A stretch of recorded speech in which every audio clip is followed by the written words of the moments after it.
Well, I think we probably all can agree that most of us tend to view the world through our own personal lens, or window, as Raymond Paniker would call it.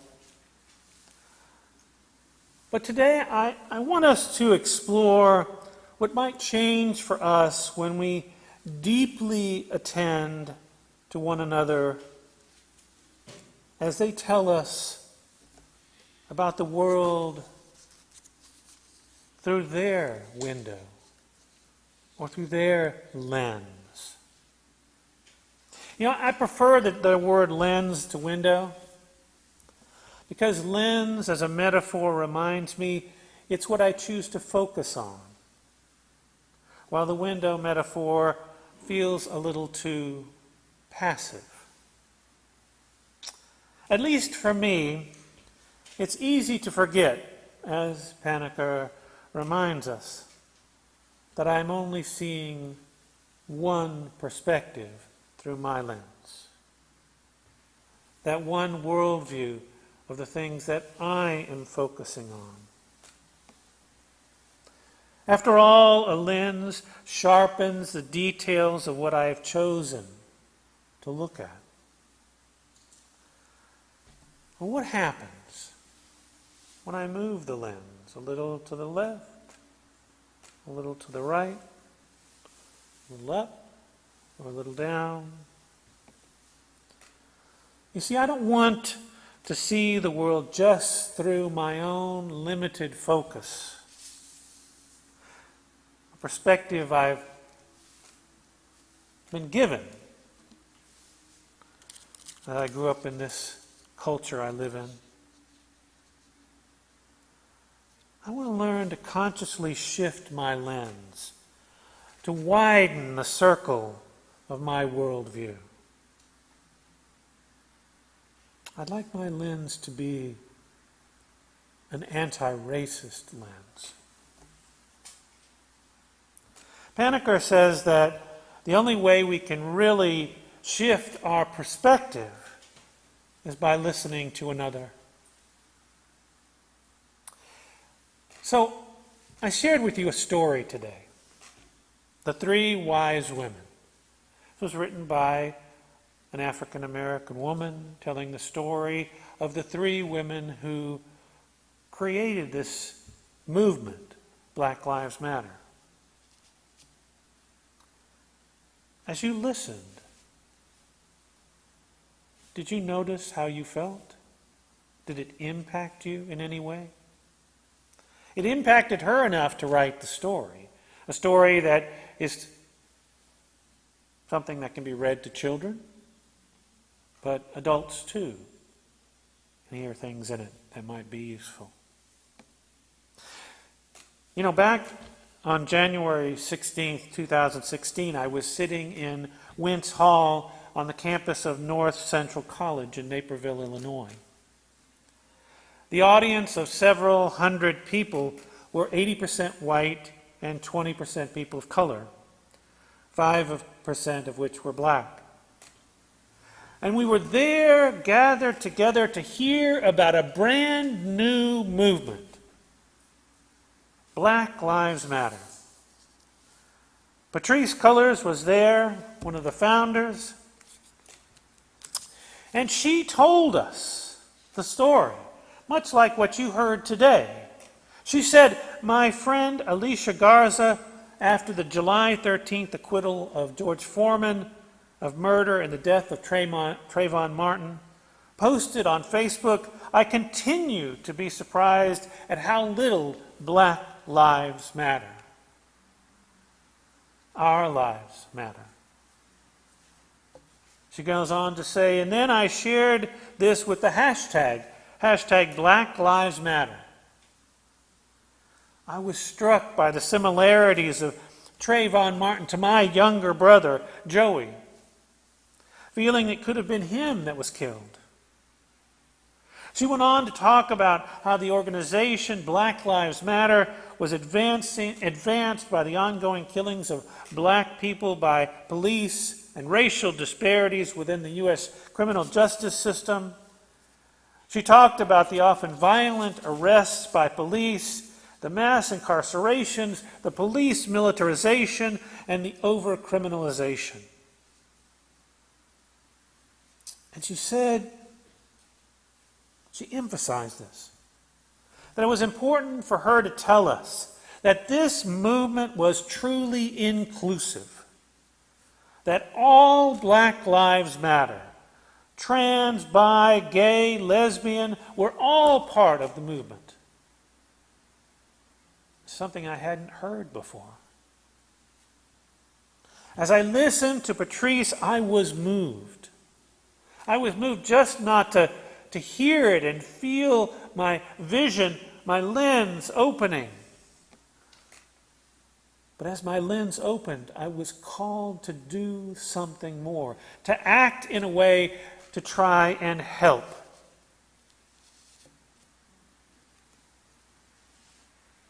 Now here I go. I start talking about anti-racism. I haven't even defined it for you.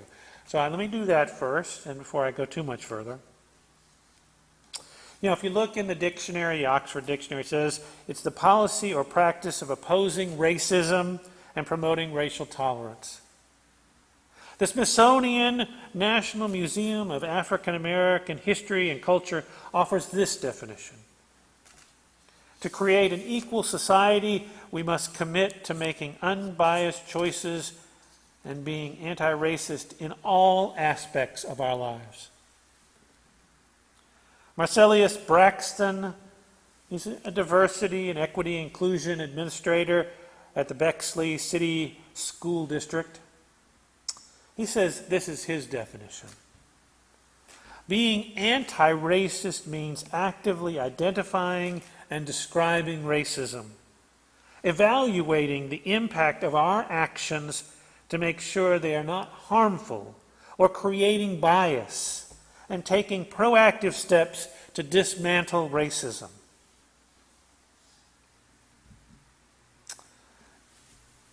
Ibram X. Kendi, he wrote a book that some of us have read, How to Be an Anti-Racist. He wants us to engage with this term, anti-racism.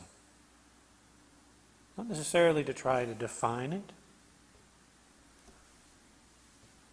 but to begin to think about how we can all be liberated if we live in an anti-racist society, and what that looks like. What are the ways that we can all be liberated? You heard these definitions. I don't know what you take away from them. As I listened, some things struck me. First, racism is defined in a way which we understand who we are, what we're worth, what we have, what we deserve, how we should be treated based on the color of our skin. Racism is about the privilege and power in our country, the white race in this country, over every other non-white person through the structures, laws, policies, cultural mores, and individual actions of people in this culture. Anti-racism acknowledges this disproportionate power and privilege and seeks to dismantle it. So everyone, particularly people of color, are treated equitably and fairly. I come back to what Kendi said. He wants us to visualize and talk about and engage with each other about what an anti-racist society might look like and how we can play a role in making that happen.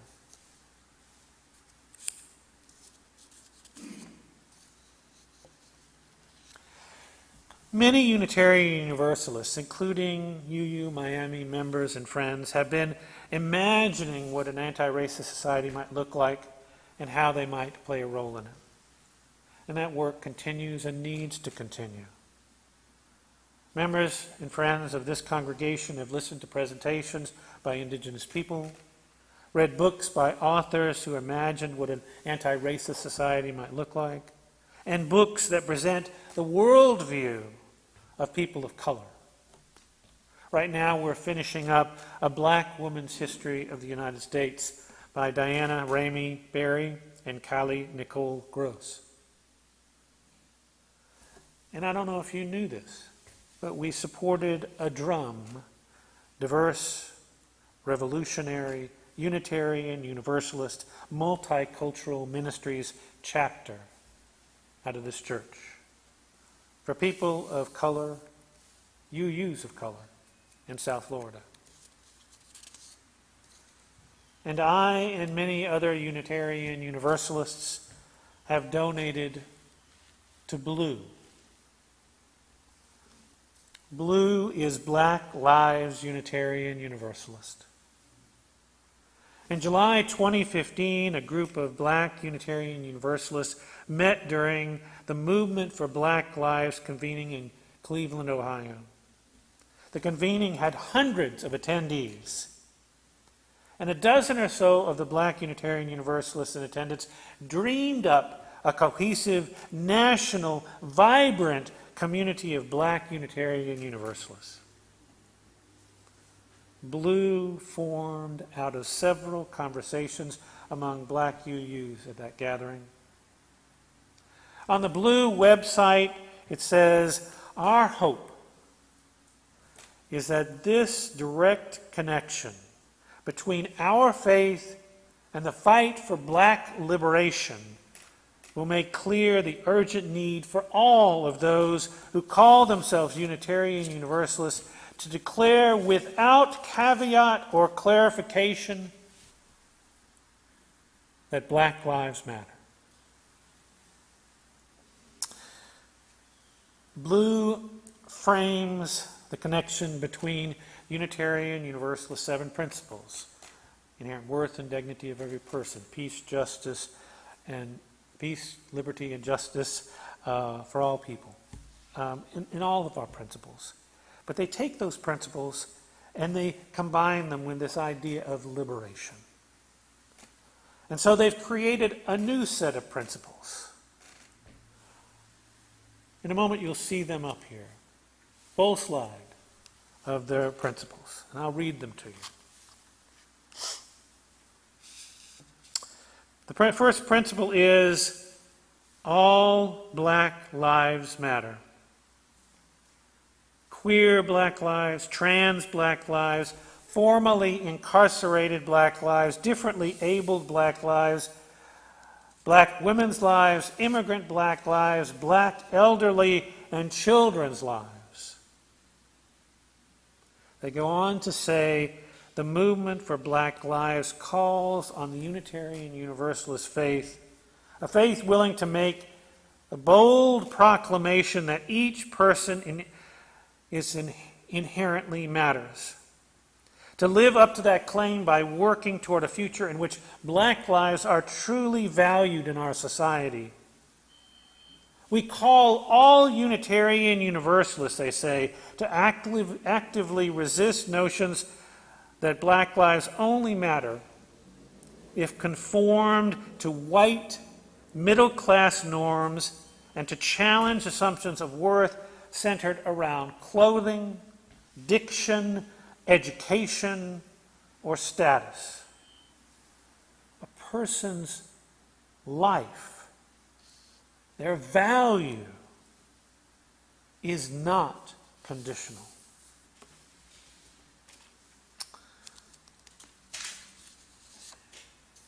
Principle 2. Love and self-love is practiced in every element of all we do. Blue writes, "We seek justice for those who we've lost to police violence. We seek equity in housing, health care, and education. We seek compassion from all of our fellow Unitarian Universalists for the struggle we are called to be a part of. Principle 3. Spiritual growth is directly tied to our ability to embrace our whole selves.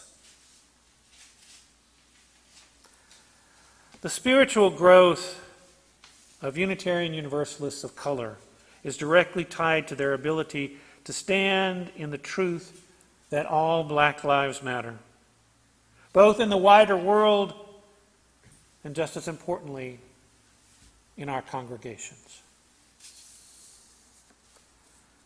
Principle 4.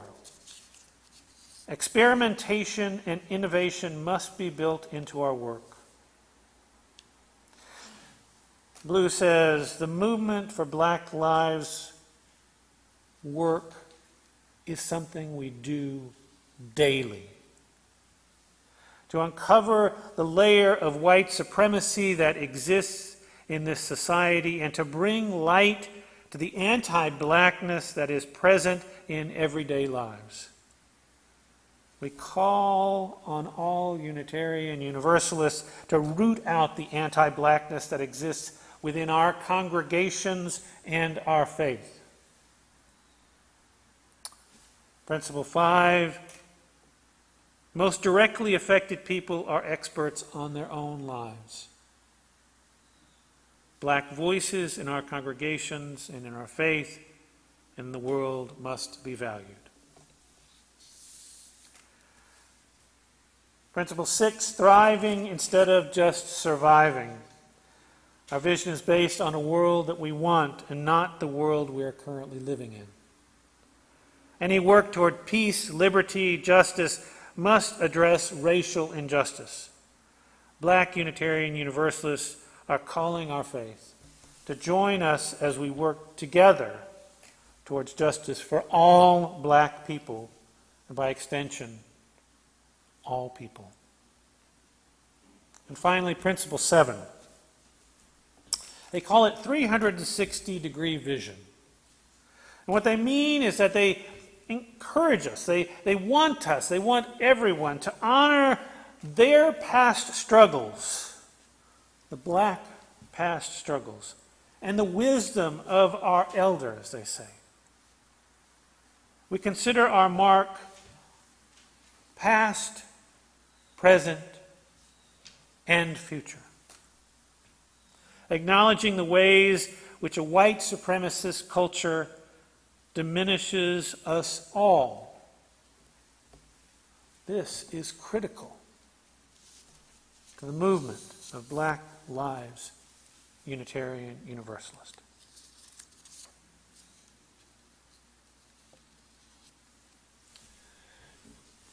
As you heard about these 7 principles, I wonder, did your lens focus on something a little different? Did you hear something you didn't expect? Was your anti-racist lens broadened? So let's consider what happens when we Unitarian Universalists explore the myths, mistruths, prejudices, oppression, and racism within our own denomination and within our congregation. Start with our denomination. In 1969 General Assembly, when Black Unitarian Universalists walked out of our denomination because the Unitarian Universalist Association had misrepresented the funds that were available to the black UUs to fund anti-racist efforts after the 1967 race riots. You may think, oh, that was 40, 50, 60 years ago. Well, my friends, a few years ago, because a person of color with a Unitarian Universalist person of color spoke truth to power, the Unitarian Universalist Association Board of Trustees realized that the vast majority of people they hired were white. and that positions of denominational and regional leadership, even when our Unitarian Universalist presidents were people of color, these leadership positions were given to white male ministers. The Unitarian Universalist Association has not always lived up to its call to be anti-racist. I will tell you, with some hope, that the hiring practices have changed dramatically over these past few years, and money from the Unitarian Universalist budget, from individual Unitarian Universalists, and from congregations have gone to Blue to support their community building and their anti-racist work. But we can't be complacent. We must keep our anti-racist lens focused. We will need to continue to ask ourselves questions like, what assumptions do we have about each other? About people we consider different than ourselves? How many of these assumptions are based on what we were taught as children in this white supremacist culture? What have we done in this congregation to intentionally and consistently affirm and promote all Black Lives Matter, to practice self-love and love, to grow spiritually, to embrace our whole selves? What are the ways that we have treated those most directly affected by racism and oppression? Have we treated them as experts on their own lives, their own needs, their own issues? What steps have we taken to stop just supporting a surviving community for people of color, but a thriving community? And have we looked at the world through a 360-degree lens? Looking back to our ancestors, all ancestors, and toward future generations. How specifically do we create relationships of connectedness and accountability with each other as we do this work? You know, we have our Black Lives Matter sign behind me and a new one out by our walkway. We've voted on that we're committed to affirming Black Lives Matter. But I wonder, how will we respond when that commitment is tested? How will you respond? What will that response look like?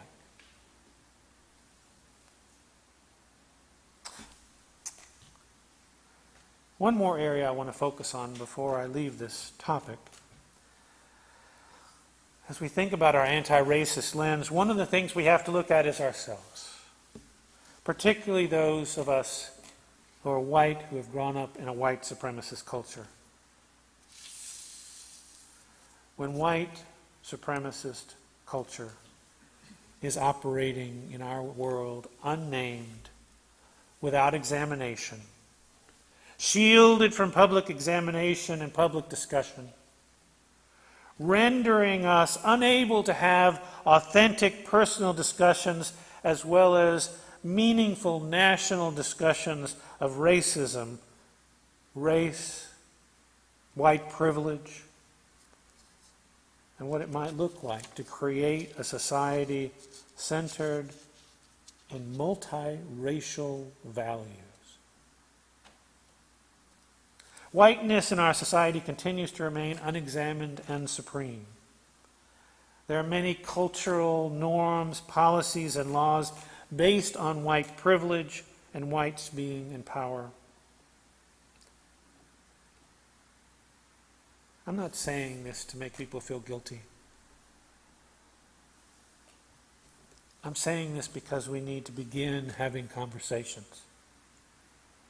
Opening ourselves to looking at what it means to be white in a culture that treats white people as supreme. A culture that benefits white people. Can we change to a culture that benefits all people? Every color, ethnicity. You know, I want to share one quick thing with you. And I was in a workshop a couple of weeks ago called Collective Leadership for Collective Liberation. Collaborative Leadership for Collective Liberation. Well, I got it out that time. Collective liberation is liberation for all. In other words, expanding our lens to be more anti-racist. And that we liberate all people as we do this anti-racist work. Collaborative leadership is changing the white supremacy leadership model to one based on health, compassion, equity, and justice. I learned a lot of things in that workshop. A few, let me share. One that I learned is that if you're in conflict with another person, even if you're in leadership, you deserve to be able to witness your pain, to talk to people outside of that other person that you're in conflict with. And you know what they said? They said triangulation is something we need to re-embrace rather than ostracize. You know, I've heard this word triangulation when I was a marriage and family therapist. Triangulation is when there's two people in an argument and a third person is brought in. And people think that's bad because it could either distract from the conflict or empower one or the other person in that conflict. But the workshop leader said triangulation can be healthy and helpful. And they want us to stop calling out triangulation as something bad, so that even people in leadership can talk about their hurt and their pain and their struggles with somebody outside of the person they're in conflict with. You know, he also said it's okay to have weakness and not try to fake it like you don't have weakness. He said it's important for us in leadership to be collaborative, not one person telling everyone else what to do.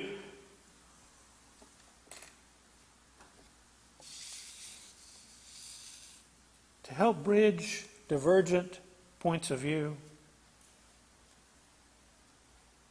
You know, collective liberation and anti-racism requires collaborative leaders who are authentic, loving, compassionate.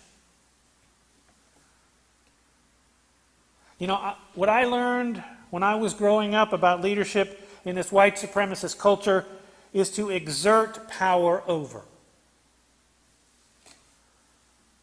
What I feel called to do now, to embrace this new leadership model, is to empower all for the benefit of all.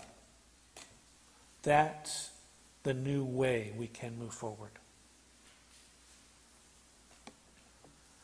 Unitarian Universalist Christian Smith wrote, "Let us wake up to this world we live in, to its beauty and its wonder, to its tragedy and pain. We must wake up to this new reality that not all in our world have what we do, however much or little that is. We must wake up to the idea that our wholeness, our lives, are only as complete as the lives of those around us, because we are inextricably tied together in a web of mutuality. We must stay woke, in the words of our friends and colleagues in the Black Lives Matter movement, working every day for racial justice in our country. So is my hope, so may it be.